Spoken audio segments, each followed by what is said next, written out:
Hi everyone, this is Margaret Manning with 60 and Me. This is the place where women over 60 come to be inspired. My guest tonight is Mary Eileen Williams. Eileen is a career specialist, but she has a wonderful website called Feisty Side of 50, where she helps women in their 60s to basically deal with some of the challenges that we face in this decade of our lives. Hi, Eileen. It's really great to have you here. Well, hi, Margaret. I thank you for having me. It's my pleasure. We have lots of questions for you. Okay. We have a community of 50,000 women, and I think I've said this to you before, but we're kind of united in many ways. We have different lifestyles, and we're in different places, but we have similar themes. And one of the things that comes up a lot is how to deal with change and transitions in our 60s. We have all these things shifting, and so we look at our lives as, maybe we're more grateful for things to become stable and for change. For change to sort of slow down a bit. We've had a lot of it in our lives. But I think there's opportunity in change. And I'd like you to just share with us your thoughts about how this resistance to change and this fear of taking risks manifests itself.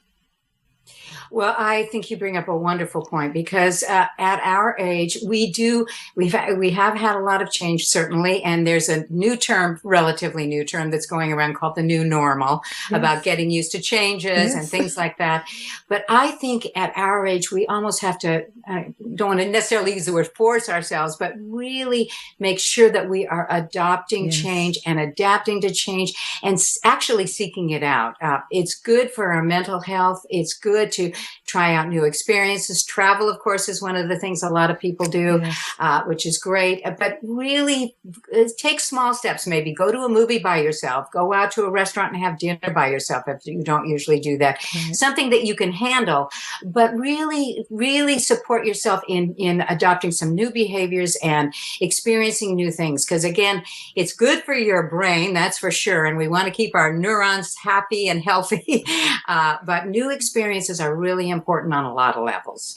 Yeah, I think embracing change is something that we're used to doing in our earlier part of our lives, but we start to feel, I think when we get older, we start to have this like negative self-talk, it's like talking to ourselves about, no, I don't want to be hurt again. Like, for falling in love, for example, trying to find love, no, I'd rather just not have to go through that again. Or, I need to downsize. Oh, no, you don't, because you need these memories or you need all this stuff from your past. We kind of talk ourselves out of accepting change. Do you think that's true? Oh, I definitely think that's true. And actually, there are two words in the English language and in every other language, I think, that may be the most important two words of how you follow these two words of any sentence you will ever say in your life. And that is, I am.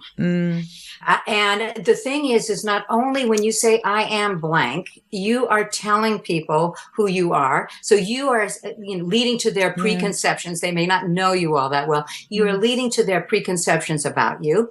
But most importantly of all is you are telling your subconscious, you are telling your soul who you are. So I always like to do this little exercise. I am powerful. I am energetic. I am successful. I am attractive. And then shift it. I'm too old to get what I want. I'm too shy to be able to meet people effectively. Yes. I can feel my shoulders slumping. Yeah, you actually physically change. Yes, you feel it physically change. So really it is critical when you monitor things like I am. And one other sentence that I think is also as important, and I used to do this a lot as a younger woman. I catch myself now, but I can't do that or I couldn't do that. Yes. And when I hear myself do that now, someone shared with me a really helpful tip is if you go, oh, why do I always beat myself up? Because you're beating yourself up, that you're beating yourself up.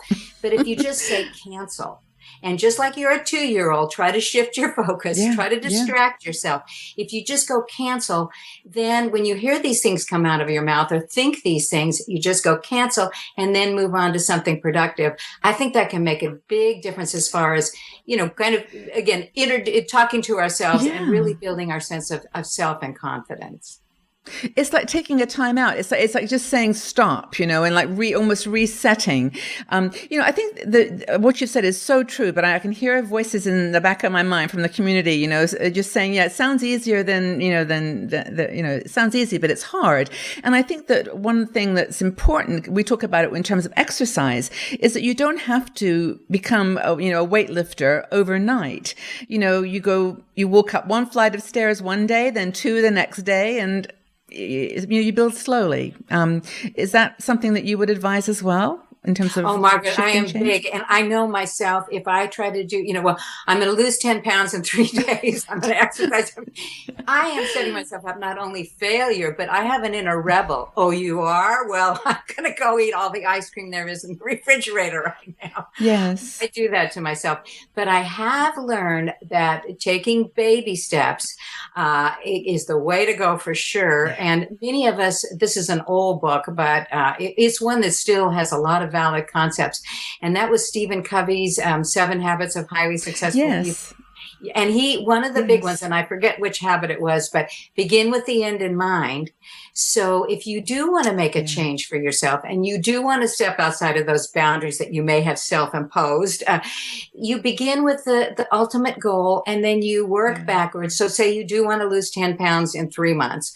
Well, that would mean in a month and a half, you'd want to lose 5 pounds.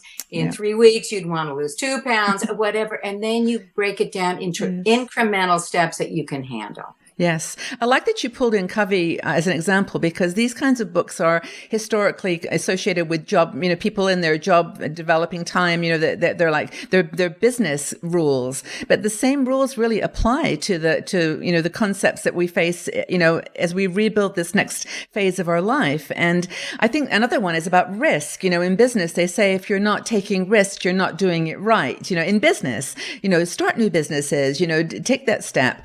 But we kind of get nervous about doing that in our 60s. How would you advise someone if they were saying that to you? Well, I would do the same thing as far as those good old baby steps, because when I was a career counselor, sometimes people would say, oh, I'm going to quit my job and I'm going to open my own business. I'm going to go in a different direction. Well, let's start by volunteering after work and, seeing if you like it. Let's start by talking to people who are in that career choice and start doing informational interviews and see if that's something that really would be meaningful to you. Don't jump into the deep end of the pool right off, because a lot of times you're going to find yourself in trouble.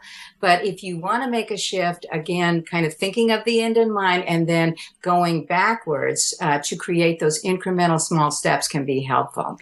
I think that's really a valuable piece of advice, though, to not try to take it all on, because we're really good, like you said earlier, we're great at arguing with ourselves and, finding lots of excuses for not, doing something that's important. I mean, I'm a perfect example of this with exercise. I mean, if it's raining, I don't want to go to the gym. It's like, I can't find my umbrella. It's seriously, it's not quite that bad, but it's we find ways to avoid risk taking. And but on the other hand, I know you wanted to talk about this, and I agree, is about personal boundaries. It's okay to recognize your boundaries, because we're not trying to put pressure on ourselves to be something that we're not. How do you advise someone about shaping their boundaries and respecting them? Well, one of and I'm going to use you, as this is okay as an example, Margaret. Say, I know that one of your values is compassion and kindness, which is obvious, I will say, to those of us who are getting to know you or know you online. That is a really important value. However, maybe you're in a conversation and someone says something that is offensive to you. I mean, something about, say, a slur of some type or something, not necessarily personal, but something that you find that you would like to speak up. Well, and I'll turn it back on me. As a younger woman, I wouldn't have said anything. Yeah. But now I'm ready to stretch those personal boundaries when someone says something like that and say, I don't agree with that. Or something little that, again, it's a small baby step, but it's honoring yourself. And I think in the personal boundaries section, we really need to honor ourselves and focus on ways that, again, we can create the life that is going to give us that meaning that we want at this time. And if we have time for one more thought, I have a thought on turning behaviors into habits. Yes, well, that's the next step. Is that once you've determined your boundaries and you've got your risks under control, how do we change? Yeah. Well, this one I learned from a book called The Sweet Spot by Dr. Christine Carter, which is another book I really recommend. But I love this little analogy. And she talks about willpower as a little bit like you're riding an elephant. Okay. So there you are on top of an elephant. Okay, I'm going to exercise at the gym every day. That's a big elephant. Trying to turn that elephant or make that elephant go where you want it to go. Yeah. It takes energy. It's exhausting. Yeah. You can do it for a while, but you're probably going to give up and all that because that elephant's big. But if you just take a little if that elephant takes a little step every day in the path of the direction that you want it to go in, it'll start to create a rut or a pathway. Yes. And then you don't have to steer it. So it's like by creating these habits, you don't need to use that willpower. You just get up and brush your teeth. You get up and exercise 5 minutes a day. Yeah. It's just, you just break these things down into doable parts. And I have a new one I'll share with everyone. Okay. I hate to clean out closets and all that. So that to me is just, ugh. But if I put the timer on, I'll say just 5 minutes a day. And then even if I'm in the middle of it, if I don't want to continue, I'm done with my 5 minutes. So I actually have cleaned out some closets and gotten rid of some junk I've been in this house for 30 years. So I think little things like that can make a big difference. Yeah. No, it's funny. We actually educate our children in that way. I can remember conversations, exactly that same. We don't have to do it all at once, do a little bit of your homework and we just don't apply some of this wisdom to ourselves. But I think what you've actually outlined, though, is really useful and very practical. And I hope that people who are watching can think of something in their lives, a behavior or habit that they are not feeling a failure about, but they're feeling really that it's affecting their ability to move forward with their lives, to identify it and to do what you've said. Baby steps, positive self-talk, and one step at a time. And watch that elephant. Yes, and make sure. Actually, the only association I have with elephants is in India. I actually did ride an elephant, and they're beautiful animals. They really are. They're lovely. But I actually didn't like riding on its back. I thought it was not, that was one of my kindness values, I guess. I felt like I wouldn't want anyone sitting on my back. But no, they're beautiful, and they actually have an elephant festival in Jaipur where they paint them and they make them beautiful, and they don't ride them. They just walk them around and they're just lovely. Anyway, nice memory. So thank you, Eileen. I think you've given some great advice, and your website is feistysideof50.com.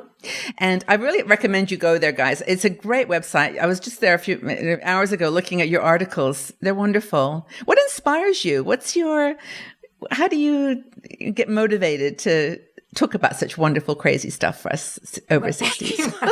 I think my motivation is actually akin to your own, that I'm a very proud baby boomer. And along with our age, although back in the 60s, what we talked about people in their 60s was a little different than being here. Yes. But my motto is revolutionizing the spirit and style of aging. And again, our generation, we're revolutionaries. We are maybe not forever young in certain ways, but we have that spirit. We have that spark. And I just am all about celebrating us. Well, I love that. And I'm so glad that we had the chance to talk. And your energy is infectious and beautiful. And I'm just very grateful that you were here. Thank you very much, Eileen. Well, thank you, Margaret. Take care.